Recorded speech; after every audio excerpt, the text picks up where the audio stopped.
A K. Gopalan versus state of Madras 1950। A K. Gopalan एक prominent communist leader थे जिनको इलीगली यहाँ पे डिटेन कर लिया गया था प्रिवेंटिव डिटेंशन एक्ट 1950 के तहत। प्रिवेंटिव डिटेंशन का मतलब होता है जब किसी पर्सन को यहाँ पे डिटेन या अरेस्ट कर लिया जाता है बिना किसी ऑफेंस या क्राइम हुए बिना।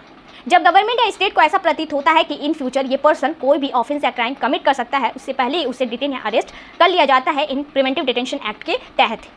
इसी के नाते ए.के. गोपालन ने सुप्रीम कोर्ट में आर्टिकल 32 के तहत यहाँ पे प्रिवेंटिव डिटेंशन एक्ट को ही चैलेंज करते हुए इन्होंने ये बोला था कि ये तो मेरे फंडामेंटल राइट आर्टिकल 90, 21 एंड 22 का वायलेशन है। और इन्होंने ये भी बोला था कि जो हमारा आर्टिकल 91D है, right to freedom of movement, ये भी इनका राइट टू फंडामेंटल राइट का वायलेशन करता है। तब सुप्रीम कोर्ट ने ये बोला कि आपको जो अरेस्ट या डिटेन किया गया है वो प्रोसीजर इस्टेब्लिश बाय लॉ के थ्रू ही किया गया है, ना कि due process of law. Due process of law America में चलता है, ना कि इंडिया में। इसी के नाते सुप्रीम कोर्ट यहाँ पे ए.के. गोपालन केस में नैरो इंटरप्रिटेशन करती है और इसके बाद से ही सुप्रीम कोर्ट को बहुत ही ज़्यादा क्रिटिसाइज किया जाता है।